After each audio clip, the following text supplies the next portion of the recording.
काकभूषुंड जी का परिचय अद्भुत है। जन्मों जन्म व्यतीत हो गए, लेकिन काकभूषुंड जी की पूर्व जन्म की याद, जन्मों जन्म की याद वह भूल ना पाए, क्योंकि अगर पूर्ण रूप से समझने जाएं तो समझा जा सकता है कि उनका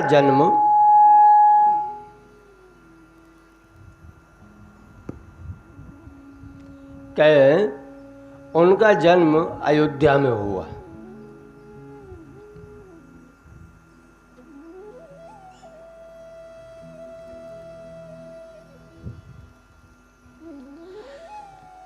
काकभूषुंड जी का परिचय देने जाएं तो अपने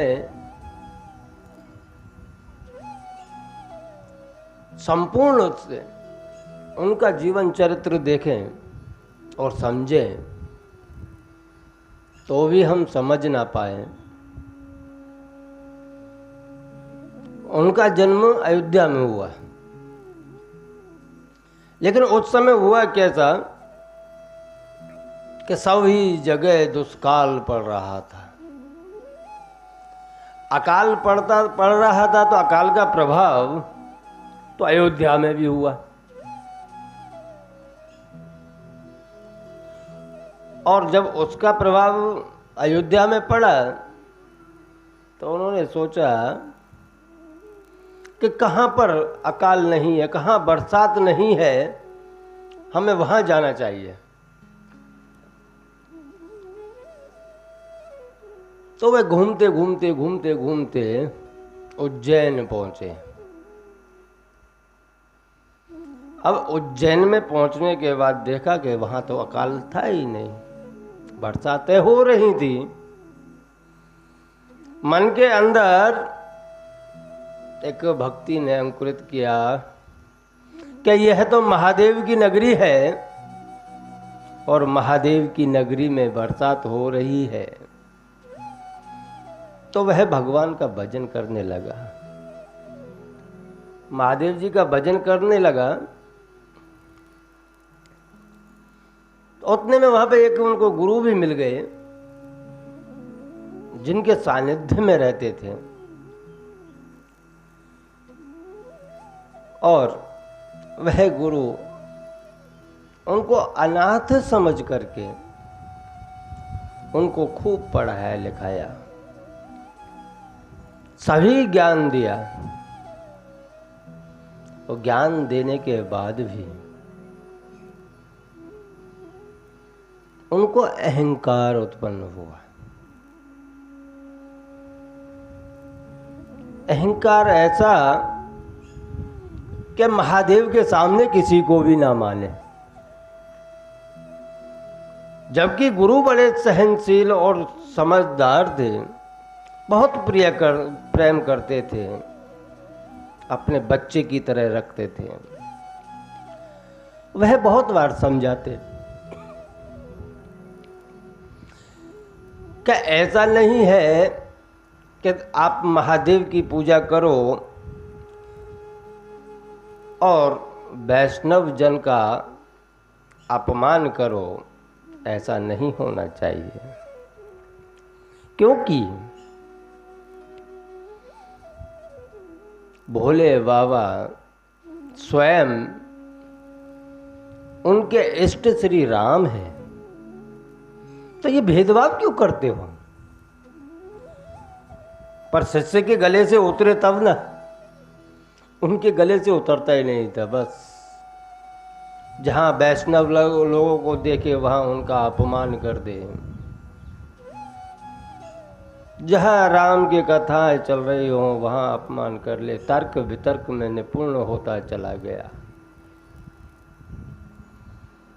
तो एक समय ऐसा आया जब काशी तक गया, वहां विद्वानों को वो परास्त करके आया शास्त्रार्थ में। और जैसे ही आ रहा था तो गुरुजी के चेलाओं ने बोला, गुरुजी आपका शिष्य आ रहा है, आपका चेला आ रहा है सभी को परास्त करके। उन्होंने शास्त्रार्थ में सभी को परास्त किया है। तो गुरुजी तो प्रसन्न हुए, बहुत अच्छी बात है, हमारा ही नाम रोशन करके आया है, कम से कम कोई पूछेगा तो कहेगा ना किसका चेला है। जैसे ही नजीक आया, गुरुजी ने उससे पूछा, क्या हुआ, कोई बाकी रह गया शास्त्रार्थ में जीतने में, तो बताओ। तब गुरुजी का चेला बोला कि मैंने सभी के ऊपर विजय प्राप्त कर ली, बस एक बाकी है।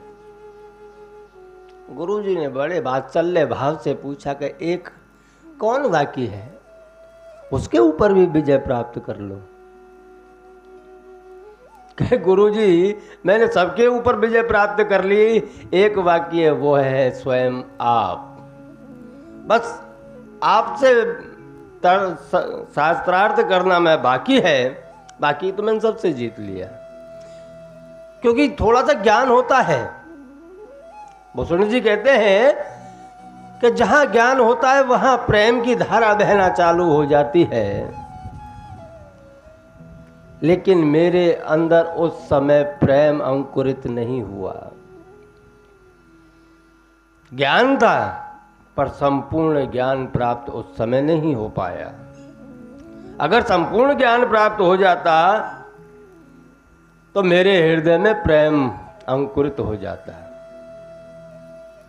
मैं तो मेरे गुरु के सामने पड़ गया था कि सब पे विजय प्राप्त किया, एक आप ही बाकी हो। आप विचार कीजिए, क्योंकि अहंकार की भी कोई सीमा होती है। रावण था, गया कैलाश, और कैलाश को हिलाने लगा तो महादेव जी हिलने लगे, वहां सब हिलने लगे। मां पार्वती महादेव जी से बोली, बाबा ये क्या हो रहा है, बाबा ये क्या हो रहा है। तो बोले बाबा ने कहा कि पार्वती मेरा चेला मुझसे मिलने आया है। तो माता जगत जननी पार्वती ने कहा कि भोले भगवान ये कैसा चेला है जो पूरा कैलाश हिला रहा है।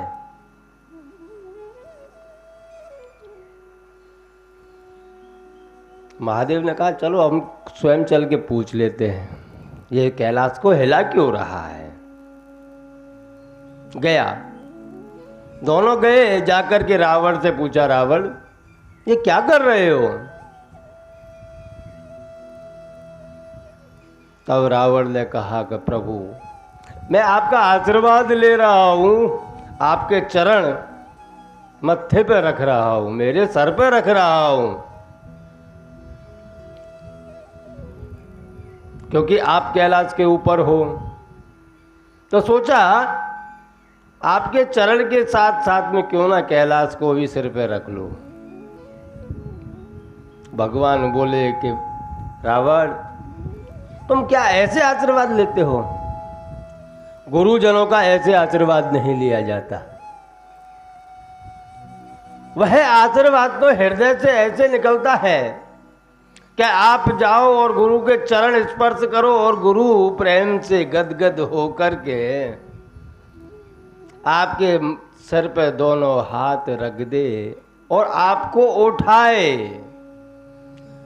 चरणों में से आपको उठाए, तो समझ लेना कि आप जगत के सर्वोपरि हो, ना कि तुम गुरु को उठाओ। तुम तो स्वयं गुरु को उठा रहे हो, गुरु तुम्हें कहां से उठाएगा। ये आजकल की भ्रमणा है। लोगों की आजकल की भ्रमणा है कि हम गुरु का संचालन कर रहे हैं, गुरु को उठा के रखे हैं, वो कभी उठा नहीं सकते, क्योंकि गुरु गुरु होता है। आप अगर गुरु का मार्गदर्शन करने जाओगे तो क्या गुरु आपके मार्ग पर चलेगा? गुरु तो स्वयं अपने गुरु के मार्ग पर चलने वाला है, वह आपके मार्ग पर नहीं चलेगा। यही बात रावण को नहीं समझ में आई उस समय। वह स्वयं के गुरु को सिर पे उठा रहा था। अब आप स्वयं देख लीजिए, अगर नदी के अंदर आप पत्थर, छोटा सा पत्थर भी डालोगे तो वह डूब जाएगा। बड़ा डालो कि छोटा डालो, वो जमीन में डूब जाएगा पानी के अंदर। लेकिन वहीं पर अगर एक लकड़ी का टुकड़ा डालो, चाहे वह 50 किलो का हो, तो भी वह पानी के ऊपर ही तैरेगा। इसका क्या अर्थ हुआ? किसी ने पानी से पूछा कि पानी, आपके अंदर पानी, पत्थर को डाला जाता है तो उसको तुम डुबा देती हो, लेकिन ये पूरा की पूरा पेड़ आपके अंदर डाला जाए तो आप उसको तैरा देती हो। इसका मूल कारण क्या है? तब जल ने बड़े ही शांत स्वभाव से उसको बताया कि जो लकड़ी का टुकड़ा है उसे मैंने सींच करके बड़ा किया है, वह मेरा है, उसके अंदर मैंने खुद के गुण डाले हुए हैं, इसलिए मैं मेरी स्वयं की वस्तु को नहीं डुबा सकता। अगर चेला गुरु को उठाने लगे तो क्या वह उठ जाएगा? वह स्वयं भी डूब जाएगा। इससे अच्छा है कि गुरु हमको उठाए, और जिस दिन गुरु हमको उठाएगा उस दिन हमें सब कुछ प्राप्त हो जाएगा। इधर वह चेला जो काकभूषण जी कह रहे हैं कि उस समय में इतना नादान था, इतना अहंकार से भरा हुआ था कि मैं किसी को भी नहीं मानता था, भोले भगवान को ही मानता था। अहंकार इस रूप में मेरे अंदर प्रवेश कर चुका था कि इस अहंकार को कैसे मिटा जाए। फिर तो हम गुरु को भी ना माने, बस गुरु आए अपना कार्य करे, पर गुरु तो बस अपने बच्चे की तरह हमें प्रेम करते थे। एक दिन हुआ ऐसा कि हम शिवालय के अंदर बैठ कर के भगवान का नाम जाप कर रहे थे। ओम नमः शिवाय, ओम नमः शिवाय, ओम नमः शिवाय, ओम नमः शिवाय। तो उसी पल मंदिर में गुरुजी आए और गुरुजी ने को आते देख करके हमने धीरे से आंखें खोली। कोई आया है तो कौन है? कि गुरुजी है, कि हमें दंडवत ना करनी पड़े, हमें प्रणाम ना करना पड़े, इसलिए आंखें बंद कर ली। इसलिए आंखें बंद कर ली और भगवान के भजन में लीन होने का नाटक करने लगे। एक अभिनय कर रहे थे कि हम भगवान का भजन कर रहे हैं, लेकिन बोले भगवान सब जानते हैं। वह क्रोधित हो गए और क्रोधित होने के बाद में हमको श्राप दे दिया। गुरुद्रोही मम दास कहावा, ते नर मोय सपन्यौ नहीं भावा। महादेव ने उस समय आकाशवाणी हुई और मुझे श्राप दिया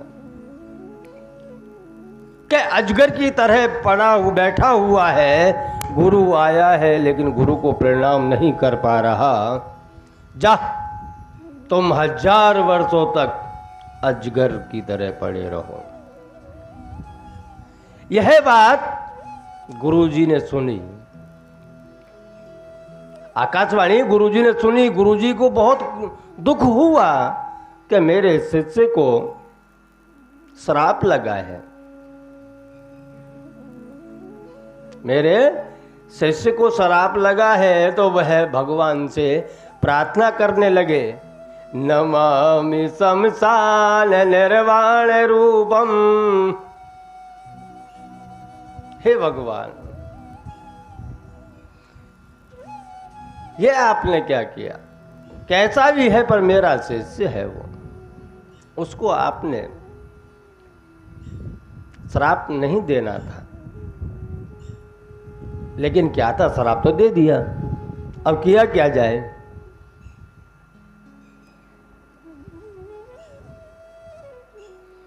भगवान प्रकट हुए और भगवान के प्रकट होने के बाद भगवान ने कहा कि श्राप तो मैंने दे दिया है, इसका मैं कुछ नहीं कर सकता।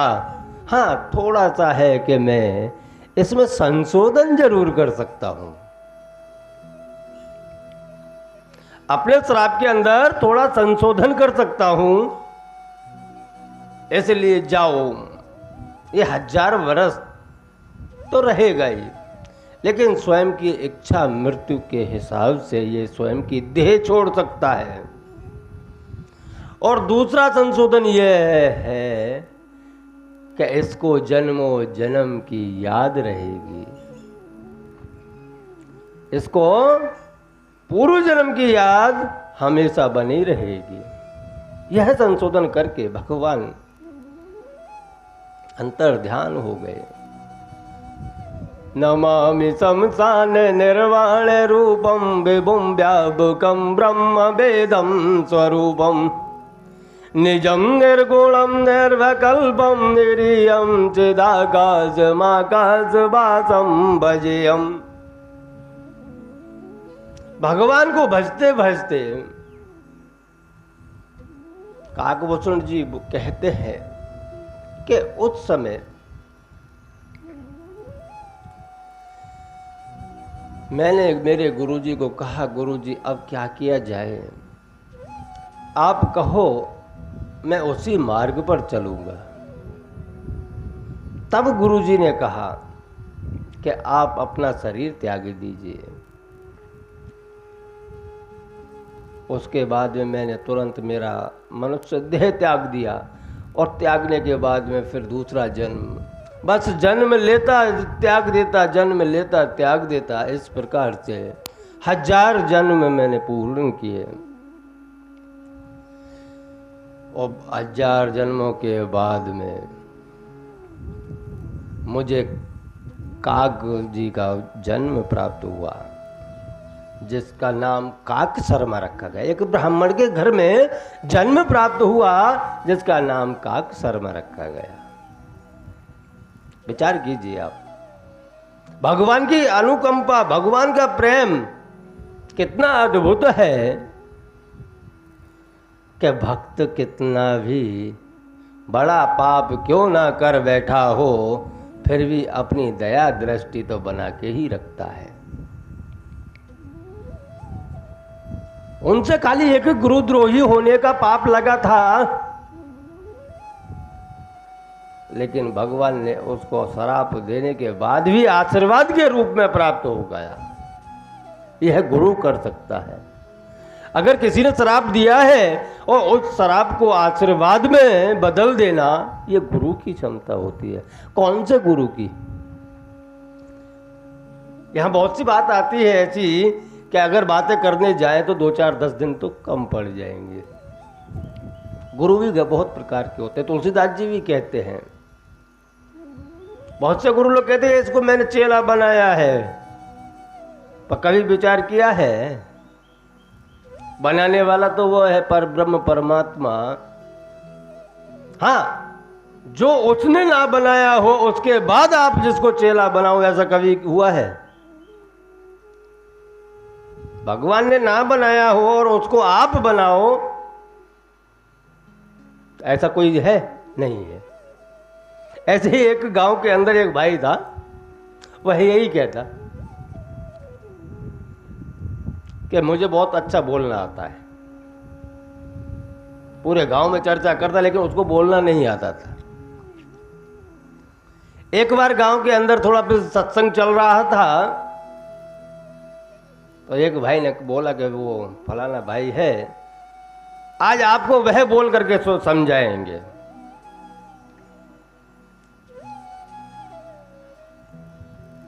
भाई के हाथ में माइक दे दिया।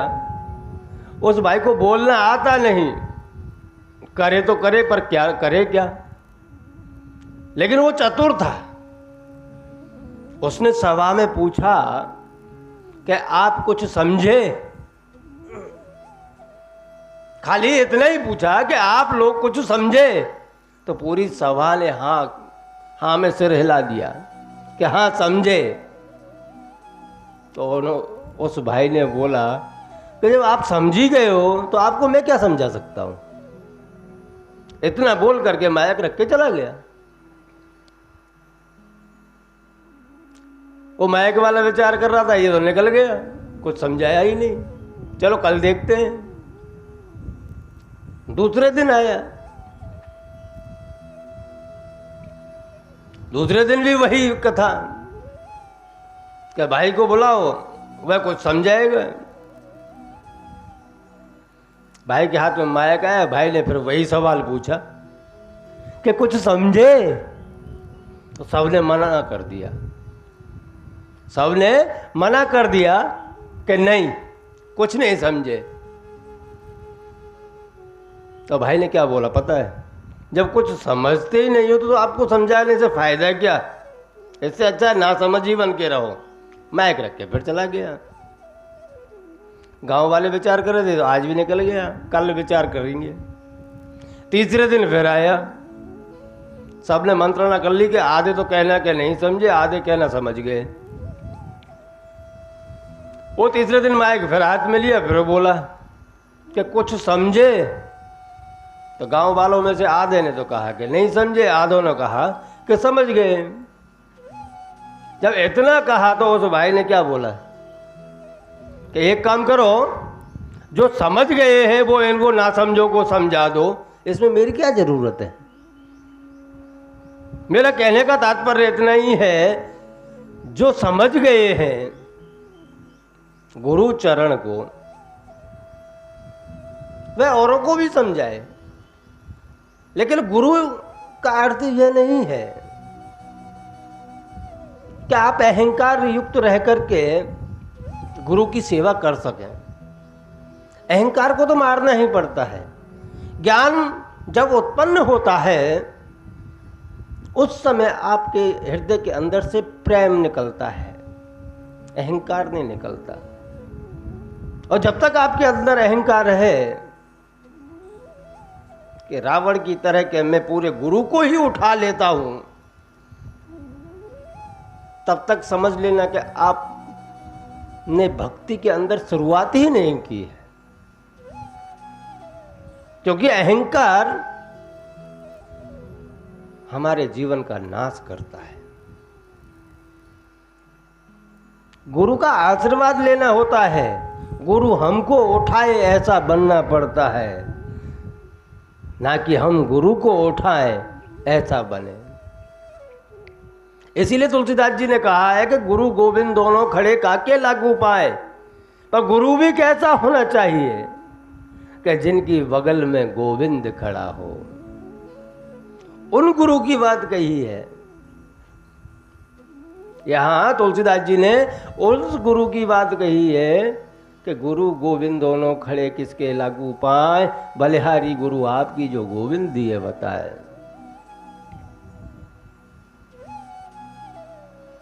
लेकिन हम भूल चुके हैं अपने पढ़ाई लिखाई के अहंकार में। काकभूषण जी कहते हैं कि मुझे ब्राह्मण कुल में जन्म प्राप्त हुआ उसके बाद में मैंने है पढ़ना ही छोड़ दिया कि ज़्यादा पढ़ूंगा